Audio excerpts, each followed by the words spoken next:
एक शहर की बात है। एक नौजवान था, वो जब गुजरता था रास्ते में, जब कब्रिस्तान पड़ता था तो कब्रिस्तान से जब गुजरता था तो मुर्दों के लिए दुआ करते हुए गुजरता था। तो जब आपका भी गुजर किसी कब्रिस्तान से हो तो आपको भी चाहिए कि आप कुरान की आयतें, कुरान की सूरतें पढ़कर और मुर्दों की बख्शिश के लिए दुआ करें। हो सकता है अल्लाह ताला को यही आपकी अदा पसंद आ जाए और इसी नेकी की वजह से अल्लाह ताला आपको माफ़ फरमा दे और आपकी भी बख्शिश हो जाए। और हो सकता है कि आपकी कब्र से भी कोई गुजरे तो फातिहा पढ़ता हुआ गुजरता चला जाए। तो ये बहुत अच्छी बात है कि आप एक दूसरे की मदद कर रहे हैं, आप एक दूसरे के काम आ रहे हैं। तो जब एक बंदा दूसरे बंदे के काम आता है तो अल्लाह ताला उनसे राज़ी होता है, अल्लाह ताला उनसे खुश होता है। और यही होना चाहिए कि आप अल्लाह को राज़ी करें और अल्लाह की रज़ा के लिए अल्लाह के बंदों की मदद करें। वो कब्रिस्तान से गुजर रहा था तो उसने सोचा कि चलो सूरह फातिहा की तिलावत करें और इनको बख्श दें, तो हमें भी सवाब मिलेगा और इन्हें भी सवाब मिलेगा, और ये बहुत अच्छी बात है। तो उसने एक कब्र के करीब वो गया और जाने के बाद जैसे ही उसने पढ़ना शुरू किया तो उसकी निगाह एक ऐसी कब्र पर गई कि उस कब्र के ऊपर सांप बैठा हुआ था। बड़ा भयानक सांप था। तो जब उसने सांप को देखा तो वहीं से उसने एक डंडा उठाया और सोचा कि कब्र पर सांप बैठा है, चलो उसको मार देते हैं। जैसे ही उसको मारने के लिए आगे बढ़ा, वो सांप उस कब्र के अंदर चला गया। जब कब्र के अंदर वो घुस गया तो ये शख्स भी उस कब्र के करीब गया, और जैसे ही उस कब्र के करीब पहुंचा तो इसे बहुत बदबू महसूस हुई। इसने कहा, यार ये बदबू और इस कब्र के पास से आ रही है। ये बैठा, बैठने के बाद इसने देखा कि सुराख भी वहीं पर था और सांप उसके अंदर चला गया कब्र के। इसने मिट्टी उठाई और मिट्टी उठाने के बाद मिट्टी को सूंघा। जब मिट्टी को सूंघा तो मिट्टी में बहुत बुरी बदबू आई। इसने मिट्टी को फेंका। इसने कहा, यार ऐसा कैसे हो सकता है, इस मिट्टी में तो बहुत बुरी बदबू आ रही है। तो इसने वहीं पड़ोस वाली कब्र से मिट्टी उठाई, उसको सूंघा। उसमें बहुत अच्छी कस्तूरी की खुशबू आ रही थी, बहुत बेहतरीन खुशबू आ रही थी। इसने कहा, ऐसा कैसे हो सकता है कि पड़ोस वाली कब्र में बदबू आ रही है और साइड वाली कब्र से बहुत अच्छी खुशबू आ रही है। तो इसने वहां पर देखा, पत्थर पहले के ज़माने में लोग रख देते थे, उस पर सब लिख कर और लगा देते थे। आज भी कहीं कहीं कब्रिस्तान में आप देखो, मैं अक्सर गया हूँ, बरेली शरीफ में अक्सर कब्रिस्तान है कि जिसमें वो लोहे की टीन का या किसी चीज़ का ऐसा कुछ बना देते हैं, उसमें लिख देते हैं मरने वाले का नाम, पता और तारीख वगैरह डाल देते हैं।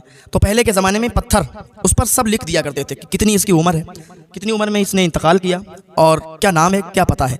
उसने देखा पत्थर लगे हुए थे, उसी पत्थर पे उसका नाम, पता, एड्रेस सब लिखा हुआ था। उसको इसने पढ़ा। पड़ोस वाली कब्र पर देखा कि ये किसकी है, तो उसका भी नाम, पता, एड्रेस। तो इसने देखा तो वो दोनों बहनें थी।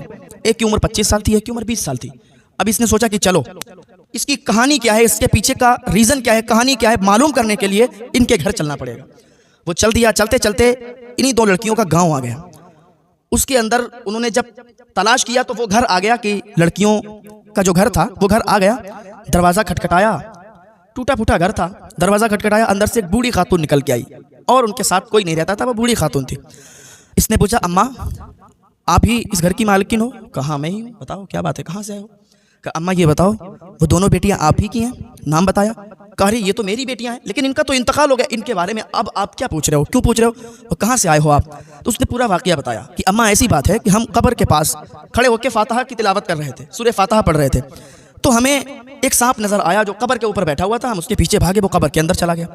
मैंने कब्र की मिट्टी को उठाया तो वो बहुत बदबू कर रही थी। अम्मा पड़ोस वाली कब्र बहुत खुशबूदार थी, उसकी मिट्टी बड़ी खुशबू, और वो दोनों आप ही की बेटियां हैं। एक की उम्र 25 साल, एक की 20 साल। तो 20 साल वाली लड़की आपकी, उसकी कब्र से बहुत अच्छी खुशबू आ रही थी, और जो 25 साल वाली लड़की थी उसकी कब्र से बहुत बुरी बदबू आ रही थी। अम्मा तो कहा, अच्छा बेटा अंदर आओ, मैं तुम्हें बताती हूँ। कहा, अम्मा मुझे बस ये बता दो ये कहानी क्या है इसके पीछे। कहा, सुनो बेटा बैठो। पानी लाई, पानी पिलाया। कहा, सुनो मेरी दो बेटियां थी और दोनों बड़ी प्यारी थी। तो एक दिन क्या हुआ, मैं उस वाली की कहानी पहले आपको बताती हूँ जिसकी कब्र से बदबू आ रही थी। कहा, ऐसा था कि हम और हमारी वो बेटी, हम एक दौर ऐसा था हम पे कि हम बहुत मालदार थे, बहुत ज़्यादा पैसे वाले थे। तो हमारी वो बेटी और हम लंबे सफ़र पर गए।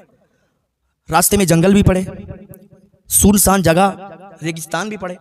तो हमारे पास पानी वगैरह काफ़ी था, खाना भी हमने रख लिया था, इतना रख लिया था कि अपनी मंजिल पर पहुंच जाएं और खाना ख़त्म ना हो, पानी ख़त्म ना हो। तो जब रास्ते में चले एक जंगल पड़ा, और जंगल से जैसे ही बाहर निकले तो बिल्कुल सुनसान जगह थी, धूप बहुत तेजी के साथ थी। तो दो बाप बेटे, एक आदमी था और उसका बेटा एक, वो रास्ते पर तड़प रहे थे, लेटे हुए थे, और बेटा बहुत तेजी के साथ रो रहा था और उसका बाप, उसकी आंखों में आंसू थे और वो कमजोरी से कराह रहे थे। तो जैसे ही हमारी सवारी उनके करीब पहुंची तो वो रास्ते में थे, तो हमारी बेटी जो थी वो रास्ते में, अब उनको देखा तो सवारी से उतरी और उनके पास गई। कहा, ऐसा है कि आप लोग यहाँ लेटे क्यों हो? रास्ता रोके हुए हो, राहगीरों को परेशान कर रहे हो, आप मुसाफिरों को परेशान कर रहे हो।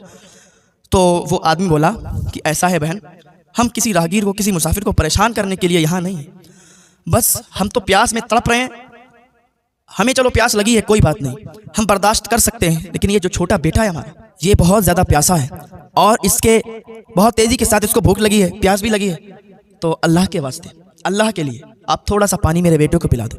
थोड़ा सा पानी अगर मेरा बेटा पी लेगा तो वो अभी रो रहा है, अभी उसको भूख की शिद्दत है, प्यास की शिद्दत है, जैसे उसके हलक में पानी जाएगा तो उसकी जान बच जाएगी और फिर मैं यहाँ से उसको लेकर चला जाऊँगा, क्योंकि पता नहीं अभी कितना लंबा सफ़र है। थोड़ा सा पानी मुझे दे दो और थोड़ा सा पानी मेरे बेटे को दे दो, और तुम्हारे पास पानी की कमी नहीं है, लेकिन हम प्यासे तड़प रहे हैं, अगर मेरी इतनी आप हेल्प मदद कर दें तो अल्लाह की बारगाह में हम आपके लिए बहुत दुआएं करेंगे। उस लड़की ने कहा, वो बूढ़ी कहने लगी, मेरी बेटी ने उसको धक्का दिया और उसके बेटे को साइड किया और सवारी पर बैठी और आगे बढ़ गई। मैंने उसको लाख कोशिश की मनाने की, बेटी ये तड़प रहे हैं, इनको प्यास लगी है।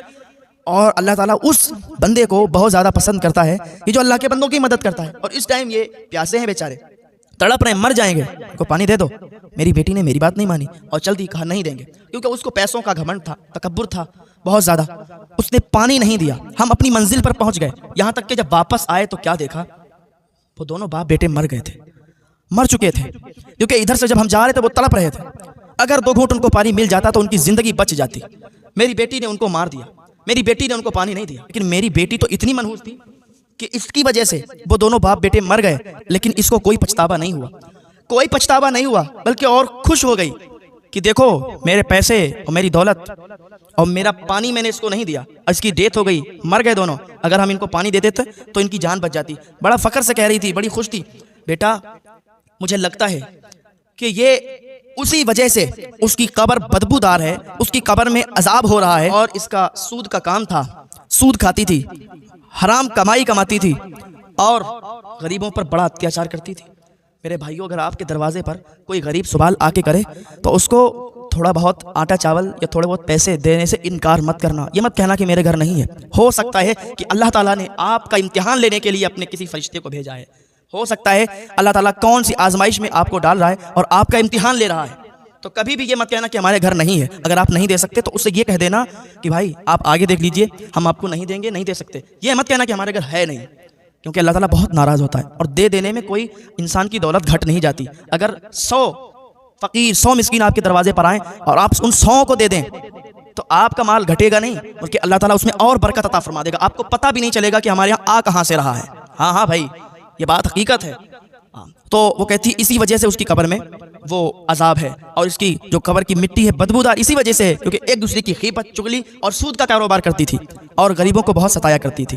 फिर बात यहीं तक ख़त्म नहीं हुई बेटा, वो बूढ़ी कहने लगी बेटा बात यहीं तक ख़त्म नहीं हुई। अब ये वापस घर पर आई। घर पर आने के बाद इसकी छोटी जो बहन थी बहुत खुश हो गई कि अम्मा और बहन वापस आ गई हैं। तो जैसे ही अंदर ये दाखिल हुई तो मेरी छोटी बेटी से कहने लगी कि देख आज मैंने कितना बड़ा काम किया। तो मेरी बेटी बोली क्या काम किया? कहा मैंने एक प्यासे इंसान को पानी नहीं दिया, मैंने एक प्यासे बेटे को पानी नहीं दिया, प्यासे बाप को पानी नहीं दिया और तड़प तड़प कर वो मर गए। और हंस रही थी और तालियां बजा के फख्र के साथ ये अपनी गुरूर और घमंड में कह रही थी। छोटी बेटी ने जब इतना सुना सर पकड़कर बैठ गई, कहा तुझ पर लानत हो, तू कैसी है, तूने दौलत के घमंड में गुरूर में आके तूने 2 लोगों की जान ले ली, तूने 2 लोगों की हत्या कर दी। अरे तौबा कर तौबा, अल्लाह का अजाब ना तुझे पकड़ ले।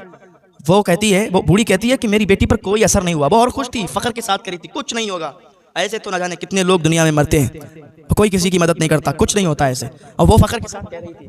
तो छोटी बेटी पर इस बात का इतना असर हुआ कि मेरी छोटी बेटी ने फौरन जमीन पर घुटनों के बल अल्लाह की बारगाह में हाथ उठाकर दुआ की, मौला माफ फरमा दे, मौला कहीं इसकी नहुसत की वजह से मुझ पर भी अजाब ना आ जाए, तू मुझे भी ना पकड़ ले, या अल्लाह माफ़ फरमा दे। मैं अपने सच्चे दिल से तौबा करती हूँ, अपने तमाम गुनाहों से तौबा करती हूँ, मुझे माफ़ फरमा दे। फिर उसने एक मामूल बना लिया। महल्ले में एक गरीब घर था, 2 बच्चे थे छोटे छोटे। तो मेरी बेटी क्या करती थी कि अपने हिस्से का आधा खाना उन तक पहुँचा देती थी, आधा खाना उनको दे के आती थी, और जब तक वो जिंदा रही तब तक मेरी बेटी ने उनको खाना पहुँचाया। हो सकता है कि इसी वजह से मेरी छोटी बेटी, उसकी कब्र खुशबू से मुअत्तर है, खुशबू से महक रही है, और मेरी बड़ी बेटी जो थी उसकी कब्र जो बदबू आ रही है वो यही वजह है। अल्लाह अकबर। देखा आपने कि अगर आप किसी की मदद करते हैं तो अल्लाह ताला कितना खुश होता है आपसे, कितना राजी होता है। अगर आप चाहते हैं कि हमारा घर जन्नत में बने, अगर आप चाहते हैं कि हमें भी जन्नत में जगह मिल जाए, तो आप गरीबों की मदद करें। अगर आपको इतनी इस्तिताअत है, आपके पास इतने मालो दौलत है, तो आप कभी भी अपने दरवाजे से किसी गरीब को मत लौटाना।